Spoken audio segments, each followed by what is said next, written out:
언제부터 침묵했는가? 양철북의 끝나지 않은 물음. 2002년 상암 월드컵 경기장에 등장한 그는 한국 관중을 향해 독일과 한국의 분단과 화해를 이야기하며 깊은 인상을 남겼다. 오늘은 귄터그라스의 대표작 양철북으로 길을 떠난다. 이 소설은 제2차 세계대전 한복판에 독일을 중심으로 전개되는 성장소설처럼 보인다. 그러나 실은 성장하지 않겠다고 결심한 한 아이의 기록이다. 그리고 이 아이는 위에서 펼쳐지는 어른들의 세계를 밑에서 올려다본다. 양철북은 바로 그 개구리 시점에서 시대를 관찰하는 이야기다. 1. 탄생. 관찰은 이미 시작되고 있다. 오스카 마체라트는 태어나는 순간부터 세상을 본다. 그는 울기보다 살핀다. 어른들의 말투, 표정, 몸짓을 구분한다. 이 소설의 화자인 오스카는 관찰자이지만 중립적이지 않다. 그는 보고, 개입하고, 결국 가담한다. 그리고 이 모든 관찰은 언제나 아래에서 위를 향한다. 나는 정확히 기억한다. 나는 아주 이른 시기부터 무엇이 연기되고 있는지 알고 있었다. 그래서 나는 자세히 바라보겠다고 마음먹었다. 내 주변의 어른들은 모두 나보다 훨씬 큰 몸으로 내 위에 서 있었고 이미 오래된 말과 몸짓을 아무렇지 않게 되풀이하고 있었다.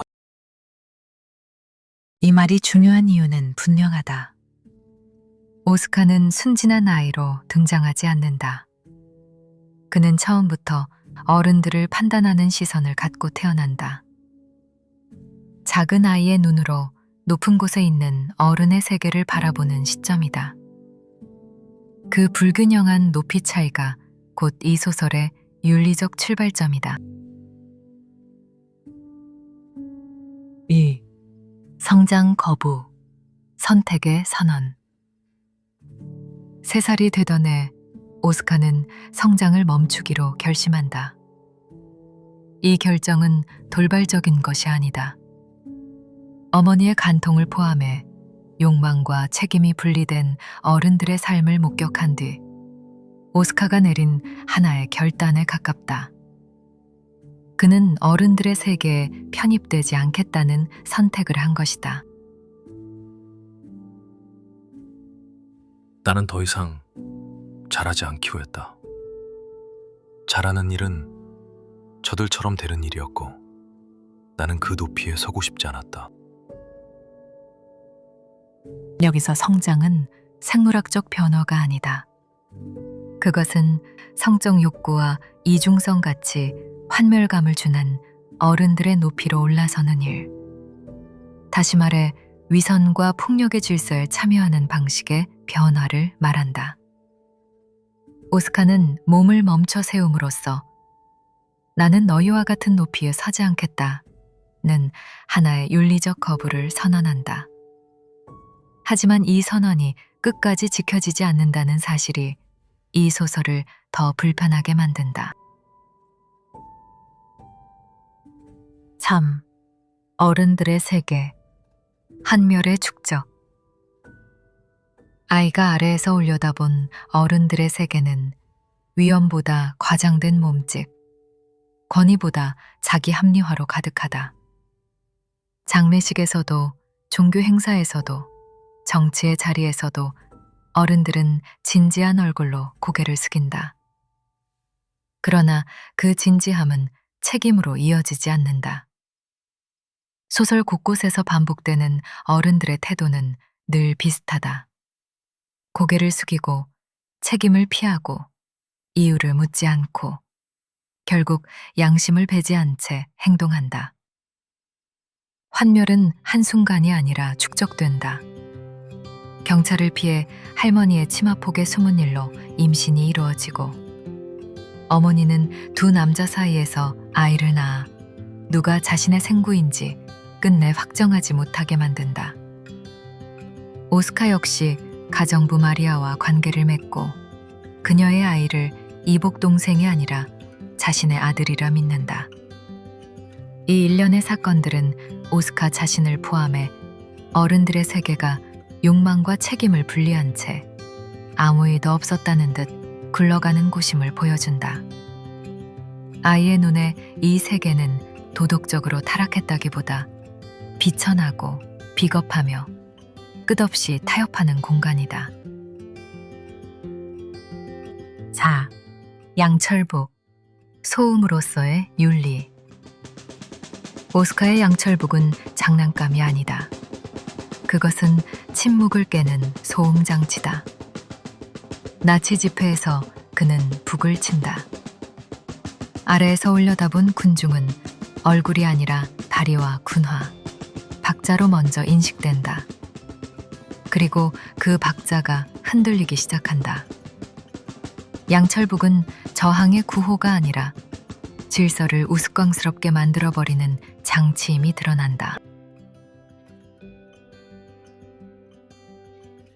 행군 대열은 흐트러졌고 행진은 왈츠로 바뀌었으며 질서는 사라졌다.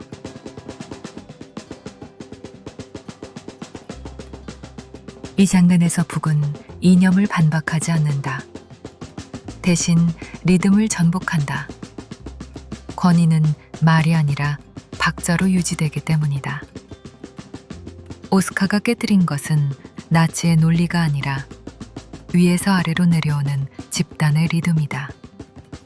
그러나 이 소음이 영원히 통하지 않는다는 사실이 곧 드러나게 된다.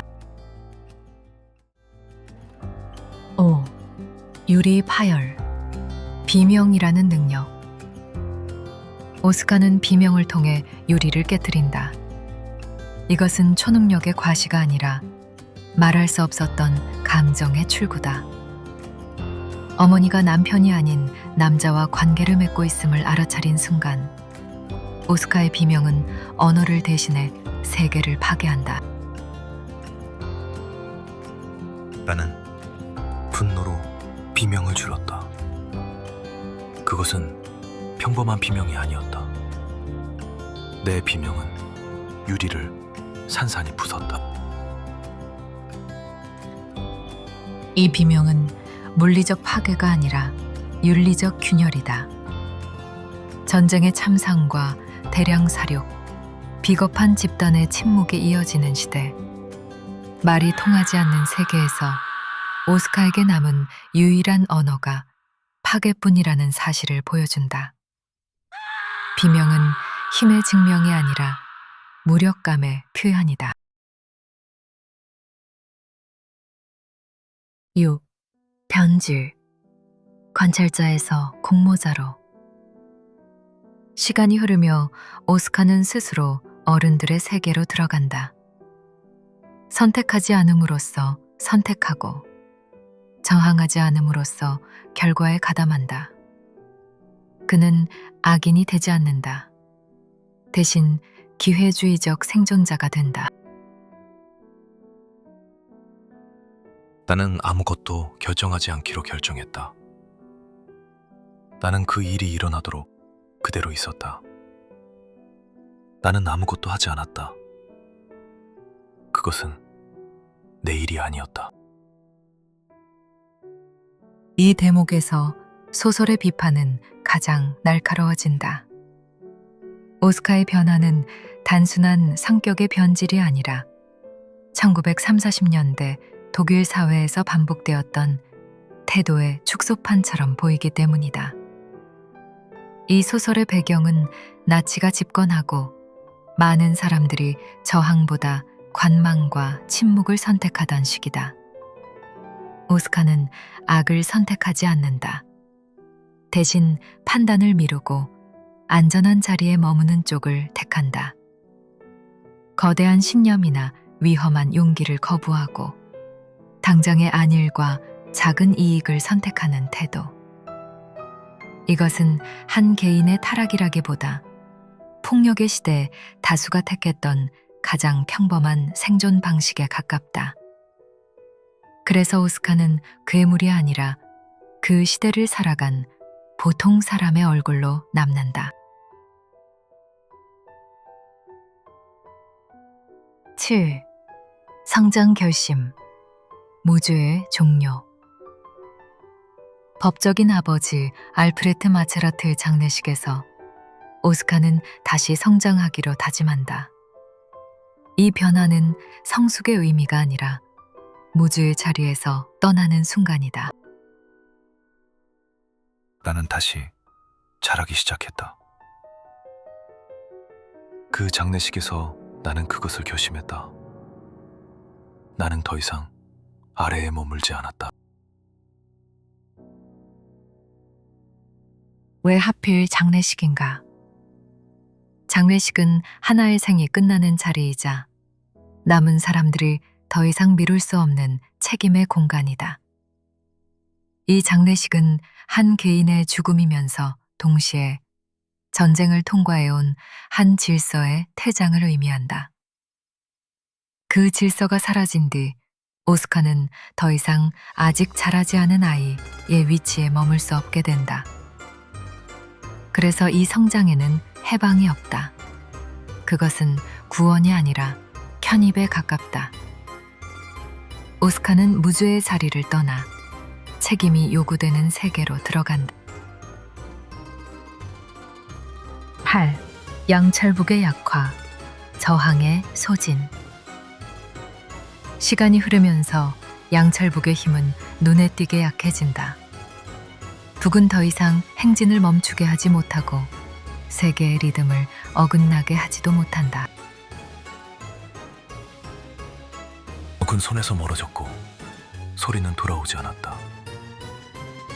아무도 그 리듬에 귀 기울이지 않았다. 여기서 북은 패배한 것이 아니다. 세상이 북의 소리에 적응해버린 것이다. 처음에는 질서를 깨트리던 소음이었지만 반복되는 순간 그것은 예측 가능한 소리가 되고 마침내 배경음으로 흡수된다. 이때 저항은 사라지지 않는다. 다만 효력을 잃는다. 소리는 여전히 울리지만 더 이상 누구의 발걸음도 멈추게 하지 못한다. 9. 정신병원. 은신처로서의 순수.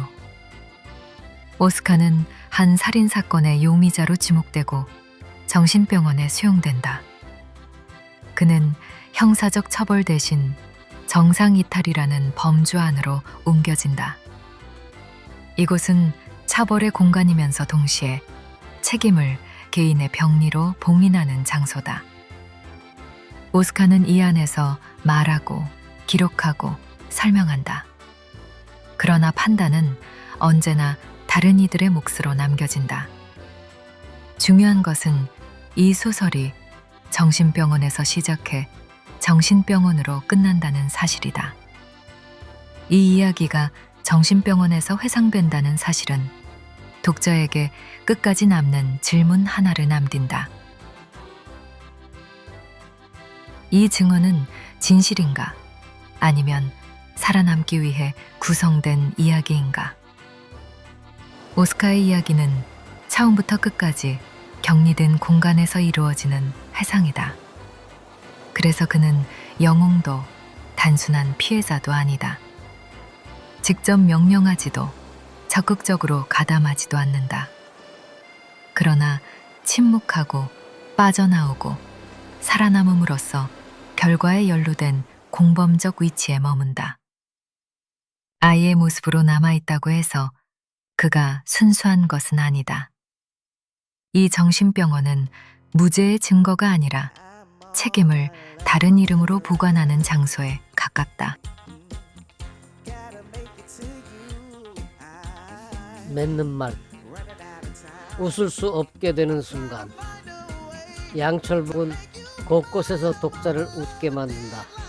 과장된 어른들, 기괴한 상황, 희극적인 장면들, 아이의 북소리에 맞춰 군중이 춤을 추고 장례식은 축제처럼 흘러가며 난쟁이의 몸은 서커스의 구경거리가 된다.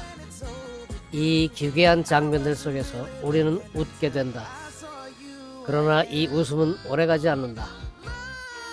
밑에서 올려다본 세계가 결국 위로 올라가기를 강요하는 순간 웃음은 멈춘다.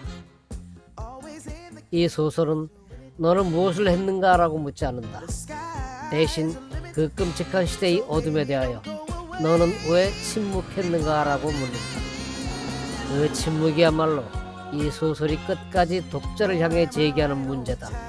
그리고 지금도 울림이 멈추지 않는 이 물음으로부터 우리는 자유롭지 않다. 지금까지 바가본도의 지구촌 문학기행이었습니다. 시청해 주셔서 고맙습니다.